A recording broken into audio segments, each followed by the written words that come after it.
Bonjour!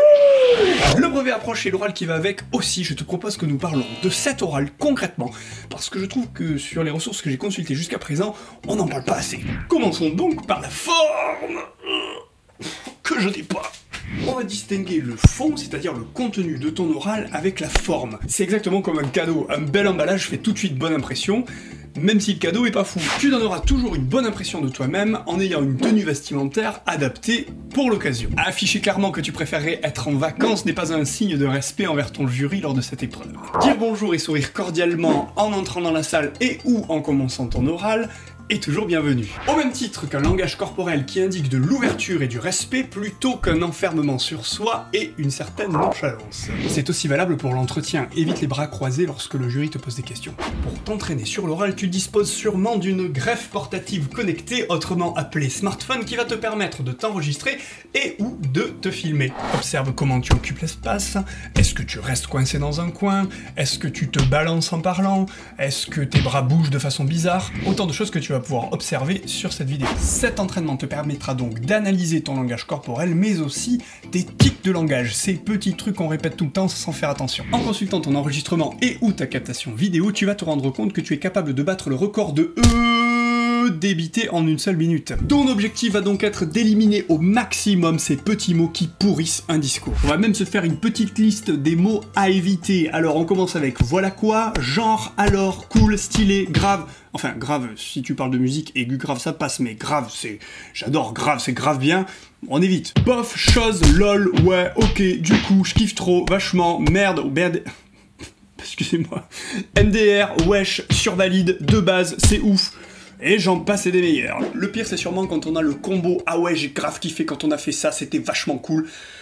On oublie. À l'inverse, on pourra s'entraîner à utiliser des connecteurs et des mots un petit peu plus soutenus, tels que ainsi, afin, cela, au lieu de ça. De plus, puis, par ailleurs, néanmoins, également, toutefois, cependant, c'est pourquoi. D'ailleurs, je t'invite à être attentif dans cette vidéo parce que j'en ai utilisé un gros paquet. Et soit dit en passant, le mot donc annonce une conclusion.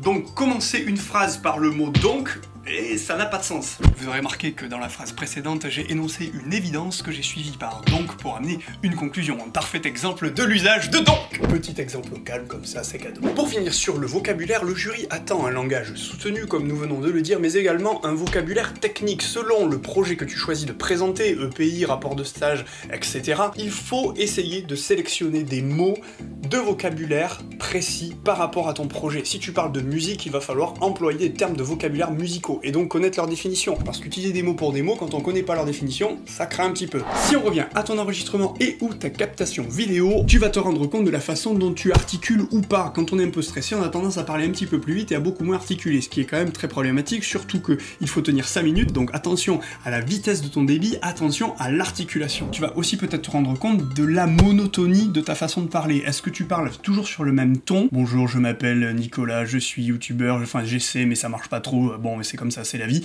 Là je suis resté exactement sur la même note, ou si tu vas de l'aigu au grave, est-ce que tu fais des arrêts pour mettre quelque chose en évidence ou pas? Tout ce genre de petites choses, c'est à toi de les analyser, d'écouter aussi des orateurs. Les hommes politiques sont particulièrement doués pour ce genre de choses. Et ensuite t'amuser à reproduire ça comme si c'était un petit peu du théâtre, pour apprendre à mettre le doigt sur quelque chose d'important et savoir le mettre en valeur dans ta façon de parler et briser la monotonie, parce qu'il faut bien que tu te dises que ton jury va voir défiler des candidats, et s'il y a quelqu'un qui anime un peu sa voix, ça donne un peu plus de vie à ton discours. Toujours dans l'idée de s'enregistrer et de se filmer, pourquoi ne pas également s'entraîner devant une autre personne qui aura un regard différent que toi-même sur ta propre prestation, puisque ce sera une personne différente, et qui va aussi pouvoir t'aider et analyser la façon dont tu vas intervenir. C'est toujours très riche, on est toujours meilleur à plusieurs. Passons donc à la troisième partie de cette vidéo, la présentation multimédia. Si tu as le droit à des notes papier, ce serait quand même pas mal de pas trop les lire et de regarder ton jury, parce que quand même ça le fait quand même pas trop. Et j'ai dit trop de fois quand même en plus. Du coup, on évitera de mettre des phrases sur ces notes papier et plutôt mettre des points qui vont être un guide, à l'image d'ailleurs de la présentation multimédia que je te conseille de faire si tu en as la possibilité également, parce que ça t'évitera d'être rivé sur tes notes et de pas savoir quoi en faire. Là, tu auras un écran, ce sera écrit en gros, et tu pourras avoir des points qui vont guider ta présentation et ton discours, mais qui vont également te permettre, surtout même, de l'organiser. Alors par contre, on ne voit plus... J'insiste sur l'importance de mettre le moins de choses possible en texte sur ta présentation. Il n'est pas question de rédiger des phrases, il faut mettre un mot, deux mots, trois mots, pas plus. Une illustration iconographique, un petit icône, une petite image. Tiens d'ailleurs, si t'aimes bien ces icônes, je les trouve sur le site flaticon.com. Et c'est à peu près tout ce qu'il faut y mettre. Rappelle-toi qu'il y a une phrase qui dit « less is more », ça veut dire le moins et le mieux. Et pareil, lire ta présentation et ne pas regarder le jury, ça n'a pas de sens. Dis-toi que tu as un écran en face de toi qui te permet de baisser les yeux et regarder la présentation et continuer à discourir en regardant, en fixant ton jury.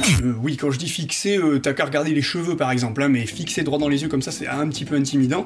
Donc essaye de fixer un point soit au-dessus, un petit peu des yeux pour ne pas avoir à regarder les dents ou les stylos, et essayer de garder quand même le regard assez croisés envers eux. Et on n'oublie pas de citer ses sources à la fin, donc toute image que tu vas utiliser, tu mets le lien internet là où tu l'as trouvé. D'ailleurs je te mets dans la description une présentation de cette vidéo, comme ça te donnera une idée, tu peux même l'éditer après derrière. Et petit conseil, je l'ai mise en PDF, en Keynote, en PowerPoint, comme ça le jour J quand tu passes l'oral, t'es sûr d'avoir le bon format, donc exporte-le en plusieurs formats pour pallier au fait que peut-être l'ordinateur ne lira pas le format du logiciel que tu as choisi. Pour terminer sur la présentation, on va y aller mollo sur les transitions, parce que les transitions c'est comme l'alcool, l'abus de transition est dangereux pour la santé, donc on en fait, oui c'est sympa, mais pas trop. Que tu présentes un EPI, un rapport de stage ou autre, il faut que tu aies l'objet final créé dans ce projet. Si c'est ton rapport de stage, tu prends ton rapport de stage. Si c'est un EPI musique, tu prends l'extrait musical et tu te prépares à le diffuser. D'ailleurs il sera bienvenu de faire un fondu entrant, fondu sortant, je te mets un petit lien en description pour apprendre à faire ça, plutôt que ça démarre à donf et que ça s'arrête tout d'un coup.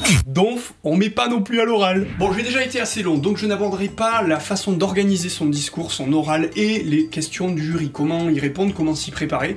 Mais si tu penses que c'est important, tu me le mets en commentaire et j'essaierai de faire une vidéo là-dessus. Et en attendant, je te souhaite le meilleur pour cet oral.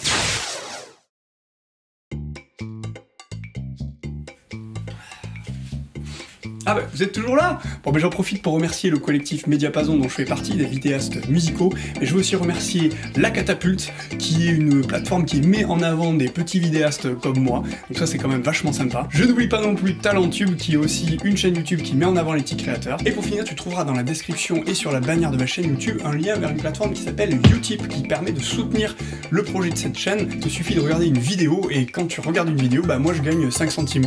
Et 5 centimes plus 5 centimes, un jour, bah je pourrais peut-être m'acheter un nouvel objectif ou une nouvelle caméra, je sais pas, on verra. Sur ce, je te dis à bientôt. Nous traiterons. Boum.